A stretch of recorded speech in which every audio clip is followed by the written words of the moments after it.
ما تعتمدش الست الصبورة، ما تتعودش على صبرها، ولا تقول هي صبرت عليها كتير فيلا أدوس عليها كمان. لأن الست الصبورة تقدر تشيل حمل جبال، هي مخلوقة كده، ربنا عطاها القدرة دي. لكن لما صبرها بينفد هتقدر تعمل فيك حاجات انت نفسك هتستغرب وتقول هي ازاي قدرت تعمل فيا كده.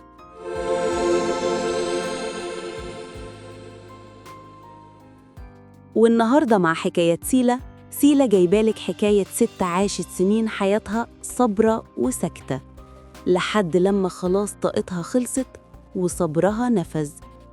بتقول صاحبة الحكاية: أنا مش عارفة أنا إزاي فكرت في حاجة زي كده، ولحد دلوقتي بحاسب نفسي وبلومها على اللي حصل، لكن أنا ما كنتش شايفة قدامي غير وجع قلبي وناره والعذاب اللي عشت فيه سنين طويلة من غير أي تغيير. نسيت أعرفكم بنفسي، أنا رباب من قرية بسيطة في محافظة من محافظات الصعيد. عندي دلوقتي 30 سنة، واللي هحكيهولكم دلوقتي عدى عليه 10 سنين. عندنا في الصعيد وبالأخص في قريتنا، وبحكم العادات والتقاليد اللي عشنا وكبرنا عليها، إن البنت أول ما تتم 17 سنة لازم تتجوز وتتستر وتفتح بيت بمسؤولية كل اللي فيه. ومع أول عريس جه وطلبني واللي كان ابن عمي، أبويا وافق حتى من غير ما يسألني أو ياخد رأيي، وطبعاً علشان العريس ابن عمي يعني أولى من الغريب. واتجوزت في أقل من شهرين وكنت في بيت عمار جوزي وابن عمي. عدى أول أسبوع الجواز وكان عمار حنين عليا قوي، وكنت عايشة في دلع وهنا ما شفتهوش في بيت أهلي، لدرجة إني كنت بحمد ربنا على إنه أخيراً عوضني براجل حنين وبيحبني، وإني أخيراً لقيت راجل يقدرني إنسانة، مش زي ما أبويا وإخواتي كانوا بيعاملوني في بيتنا. أنا ملحقتش أحبه ولا كان في وقت إني أحس بأي مشاعر ليه، لكن لما لقيته بيعاملني المعاملة دي حسيت إنه أحسن راجل في الدنيا وبدأت أميل له.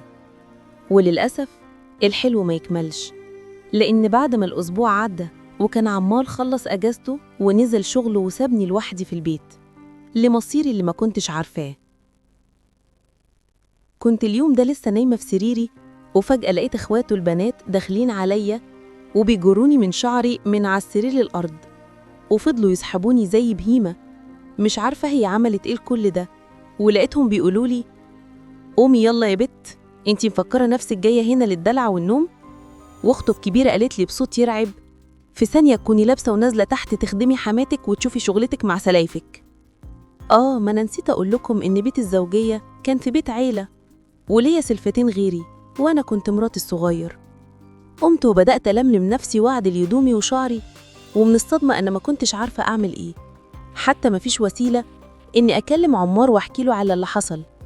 فما لقيتش حل علشان أتجنب أذاهم وشرهم غير إني أعمل زي ما طلبوا. ونزلت شقة حماتي اللي أول ما شافتني لقيتها بتقولي: روح يلا يا بت هاتي طشت بمية علشان تغسلي لي رجلي. عملت زي ما قالت، ومن وقتها وأنا بقيت الخدامة في البيت ده، أغسل وأكنس وأمسح وأعمل كل شغل البيت لوحدي. حتى سلايفي لقيت كل واحدة فيهم بدأت تقعد وما يمدوش إيدهم في حاجة غير إنهم ينظروا عليا ويعلقوا على حاجة عملتها غلط، ويخلوا حماتي تشتم وتسمعني أقذر الكلام. اللي قهرني وكسرني إن عمار ما كانش ليه رأي. كنت لما أحكي له اللي حصل كان يقولي: كل مراتات أخواتي عملوا كده، يعني أنتي مش أول واحدة تخدم أمي، ولا أنتي آخر واحدة هتخدم حماتها. وفضلت شرب المر وأنا ساكتة ما بفتحش بقي، لحد ما في يوم جيت وقلت له: أنا تعبت يا عمار، مش حمل اللي بيحصل لي ده، وأنت ما اتجوزتنيش علشان تخدم أمك وأخواتك بعيالهم ومراتاتهم. ولقيته فجأة قام عليا وفضل يضرب فيا لحد لما ما حسيتش بنفسي. ولما فقت لقيت نفسي في المستشفى، وعرفت ساعتها إني كنت حامل، والحمل نزل بسبب الضرب اللي اتضربته. والكارثة الأكبر إني جالي نزيف والدكاترة اضطروا يشيلوا الرحم. ساعتها عيطت، مش من الوجع اللي كنت حاسة بيه، لكن من اللي حصل فيا وعلى ابني اللي راح من قبل حتى ما أشوفه جوايا، وعلى إني خلاص اتحرمت إني أكون أم. أهلي منعوني إني أعمل محضر فيه هو وأهله، لأ، وكمان كملوا ذبحي بإني لازم أطلع من المستشفى مع جوزي على بيته. أنا وقتها حسيت إني بقيت رباب تانية، ما بقتش البت الصغيرة اللي لسه قلبها واسع للدنيا. حسيت إن اتولد جوايا كمية كره للدنيا بحالها، وإني لازم آخد حقي وحق ابني اللي راح من قبل حتى ما أحس بنبضه جوايا. يوم لما رجعت من المستشفى على بيت جوزي، أو بالأصح القبر اللي اتدفنت جواه بالحياة سنين كتير، جسمي اللي رجع، لكن روحي كانت خلاص مبقاش ليها وجود جوايا. دخلت من باب البيت وأنا بتسند على نفسي، محدش حتى فكر يجي ياخدني ولا حتى يقف يستقبلني. حتى عمار ما كانش موجود وسط الوشوش اللي قابلتني في دخلة البيت. وبدل من كلمة حمد لله على السلامة اللي المفروض تتقال، أو أشوف منهم نظرة شفقة أو رحمة على حصل لي بسببهم، شفت نظرات تقرف، نظرات تجرح، نظرات بتقول هي إيه اللي جابها تاني؟ لكن ما كانش ده السبب الوحيد لكرهي ليهم ودخول شيطان الانتقام جوه عقلي وقلبي. السبب الحقيقي إني لما رجعت لقيت عمار اتجوز عليا. استغل المدة اللي قضيتها في المستشفى واللي ما زادتش عن أسبوع، وبدل ما يبقى جنبي ويواسيني وياخد بإيديا، راح واتجوز اللي تجيب له العيال اللي يشيلوا اسمه ويكبروا العيلة، بدل الأرض البور اللي هتعيش هنا خدامة بلقمتها. وده كان كلام حماتي ليا وهي بتعرفني الخبر، وبتمنعني إني أطلع شقتي علشان خلاص بقت شقة العروسة الجديدة. كلامها نزل عليا زي صاعقة، ما قدرتش أتكلم، لكني لقيت نفسي بضحك ضحكة مرة، ضحكة مليانة وجع وجنون وصدمة ما كنتش قادرة استحملها. ورجعت من تاني الخدامة اللي في البيت، والعروسة الجديدة كنت بشوفها عايشة الدلع والهنا اللي ما عشتوش غير هو أول أسبوع من جوازي. طبعا ما هي اللي خلاص هتجيب له العيال اللي بيتمنوهم. وجعي كل يوم بيتجدد مع كل مرة بشوف فيها عمار بيدلعها فيها، ولا حماتي اللي شايلاها من على الأرض شيل. وزاد كرهي وحقد عليهم لما عرفت إنها جابت توأم. يومها دخلت أوضتي اللي جنب أوضة الخبيز، وفضلت أصرخ والطم واشد في شعري كأني ماتلي ميت، وحطيت إيدي على بطني وحلفت إني هاخد حقي وحق ضنايا اللي ملحقش يجي الدنيا، وحرموني من إني أعيش اللحظة دي طول عمري. ولما نمت وصحيت بصيت في المراية شفت ملامح تانية غير ملامحي، ملامح كلها شر وانتقام.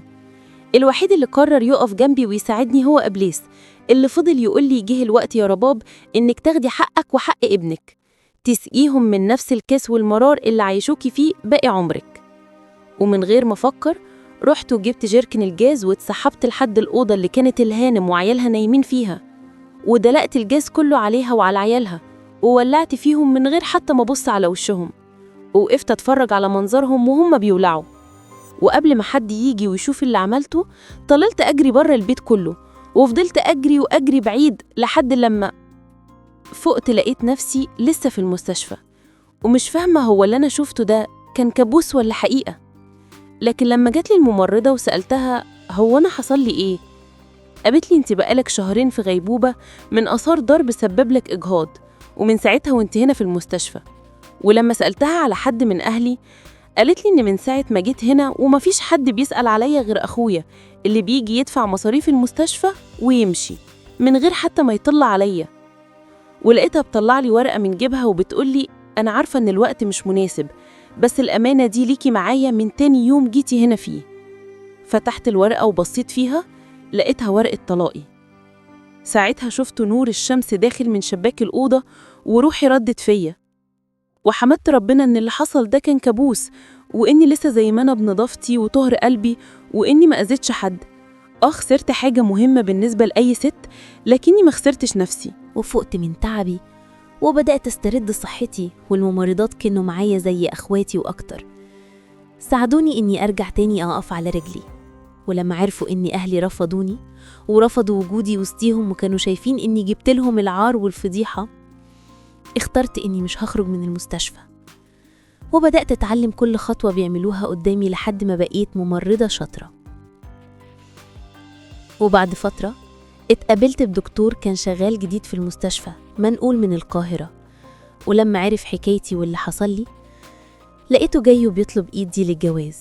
مكدبش عليكم أنا كنت مرعوبة ومترددة إني أقبل، لكن لما شفته صح وعرفت إنه بيحبني بجد ومش هيتجوزني شفقة أو لغرض تاني غير إني أكون شريكة حياته، وافقت واتجوزنا.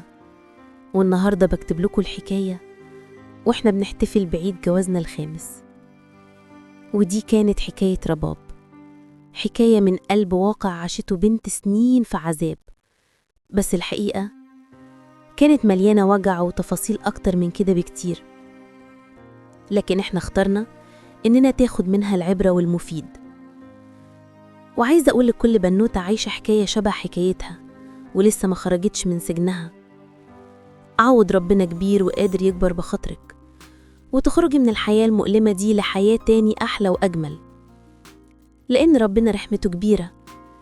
لكن الأهم إنك تختاري صح، تختاري إنك تفضلي بطهرك ونظافة قلبك وإنسانيتك، وما تسمحيش إن روح الانتقام تدخل جوه قلبك.